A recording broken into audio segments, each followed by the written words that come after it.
اس کرم کا کروں شکر کیسے ادا، اس کرم کا کروں شکر کیسے ادا، جو کرم مجھ پہ میرے نبی کر دیا۔ میں سجاتا ہوں سرکار کی محفل، میں سجاتا ہوں سرکار کی محفلیں، مجھ کو ہر غم سے رب نے بری کر دیا۔ ذکرا کثیرا وسبحوه بکرة واصیلا۔ آمنت باللہ صدق اللہ مولانا العظیم وبلغنا رسولہ النبی الامین الکریم۔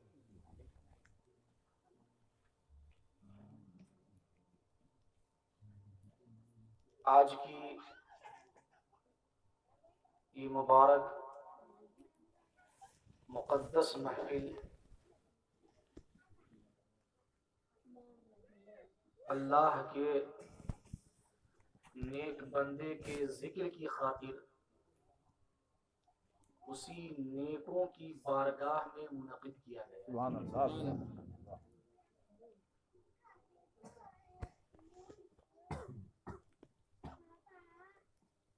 اس سے پہلے کہ جو آیت کریمہ میں نے تلاوت کی ہے اس پہ اپنے علم کے مطابق کچھ گفتگو کروں،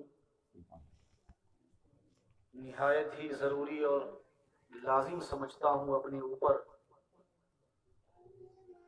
کہ ہم سب انتہائی عقیدت و احترام کے ساتھ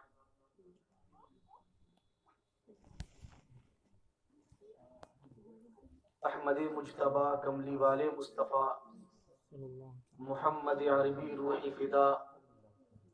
صلی اللہ علیہ وآلہ وسلم کی بارگاہ ناز میں ہدیہ درود و سلام پیش کرنے کی سعادتیں حاصل کریں اور بآواز بلند پڑھیں اللہم صلی علی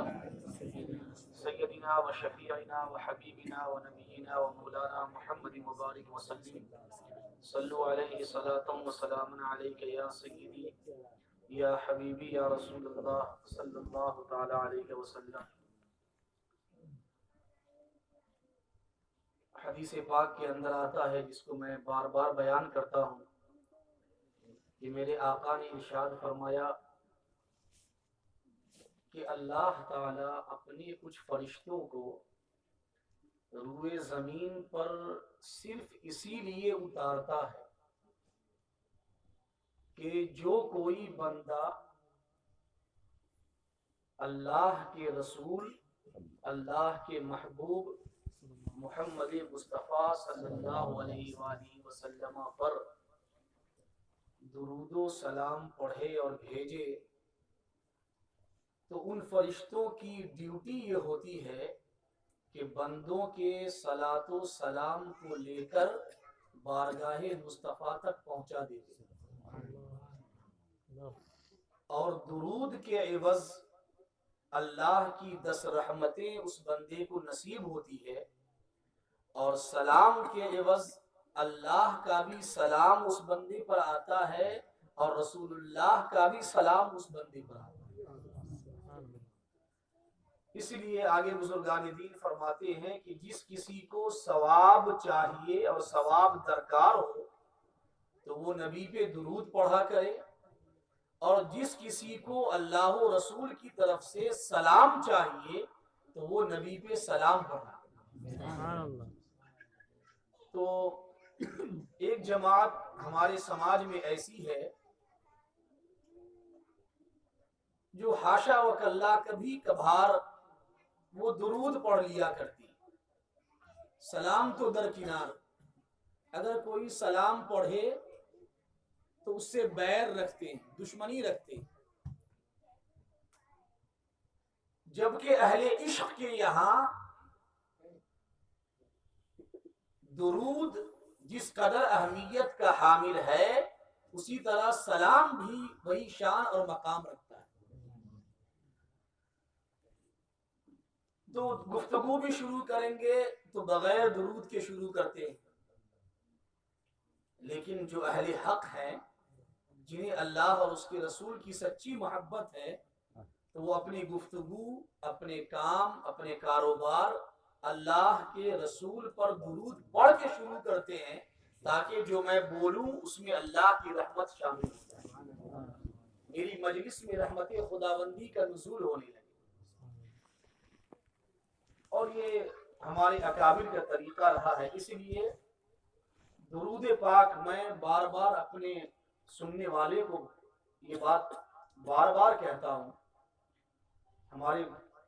عالم دین بھی کہتے ہیں کہ اپنی زندگی میں 2 وظیفہ ضرور شامل کریں، ایک کلمہ طیبہ لا الہ الا اللہ محمد رسول اللہ، اس کو بکثرت پڑھا کریں۔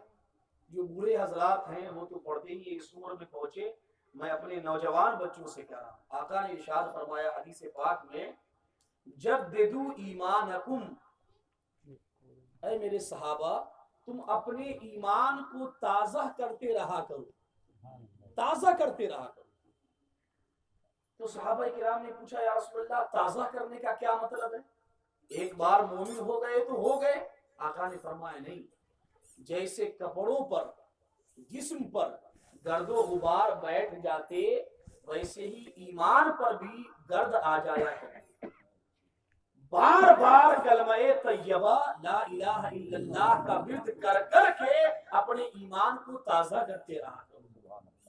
اور پھر آقا نے ارشاد فرمایا ایک حدیث پاک میں، اس کا صلہ دیکھیں کیا ہوتا ہے، بار بار مصطفیٰ نے کیوں کہا کلمہ طیبہ کے ورد کو اپنی زندگی میں شامل کرو؟ ایک حدیث پاک میں آقا نے فرمایا کہ جو کوئی اس حال میں دنیا سے جائے کہ اس کا آخری جملہ، آخری کلمہ لا الہ الا اللہ محمد رسول اللہ ہو تو بغیر حساب و کتاب کو جنت میں داخل کیا جائے، ایمان کے اندر داخل ہو جائے۔ تو کلمہ شریف کا ورد ہمیشہ رکھنا چاہیے۔ اور دوسری چیز، کلمہ جس ذات کے صدقے سے ہمیں نصیب ہوا، جس کی برکت سے ہمیں ملا، اس ذات پر درود و سلام پڑھنا، اس ذات کا بھی حق ہوگا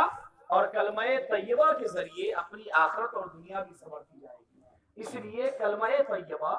نماز کے بعد بھی، صبح بھی، شام بھی، جب سونے لگے، پتہ نہیں صبح ہو کہ نہ ہو،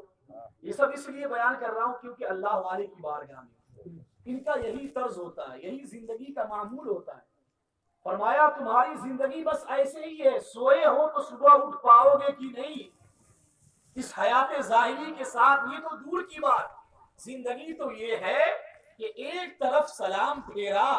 تو دوسری طرف بھی پھیر پاؤ گے کہ نہیں اس کی بھی خبر نہیں، یہ زندگی ہے۔ تو کیا جانے صبح اٹھ پائے نہیں، تو جب سونے لگو تو کلمہ طیبہ پڑھ کے سو، صبح اٹھو تو کلمہ طیبہ پڑھا کرو، اپنے ایمان کو تازہ کیا کرو۔ اور پھر درود پاک ایک ایسا وظیفہ ہے کہ کفایت اللہ کافی کا وہ شعر مجھے یاد آتا ہے درود پاک کے حوالے سے، جنگ آزادی کے بڑے مجاہد تھے علامہ کفایت اللہ کافی، جب انگریزوں نے جیل میں ڈال دیا تو آپ نے جیل کے اندر کئی کتاب لکھی جبکہ وہاں ان کے پاس کوئی کتاب نہیں تھی۔ دیکھیں کیا علم تھا، وہ فرماتے اپنے پورے اشعار ہیں، جو پڑھے گا، لوگ یہاں کہتے ہیں کہ مجھے جہنم سے مالک بچا لے، علامہ کفایت اللہ کافی کہتے ہیں ابھی تجھے پتہ ہی نہیں کہ جہنم کی آگ سے بچنے کا وظیفہ کیا ہے۔ جو پڑھے گا صاحب لولاک کے اوپر درود، آگ سے محفوظ اس کا تن بدن رہ جائے گا، کوئی گل باقی رہے گا نہ چمن رہ جائے گا، بس رسول اللہ کا دین حسن رہ جائے گا۔ کیا کہہ گئے؟ کہا انگریزوں ظالموں، تم عالموں کو سولیوں پہ چڑھا رہے ہو، جیلوں کے اندر ڈال رہے ہو، تم عالموں کے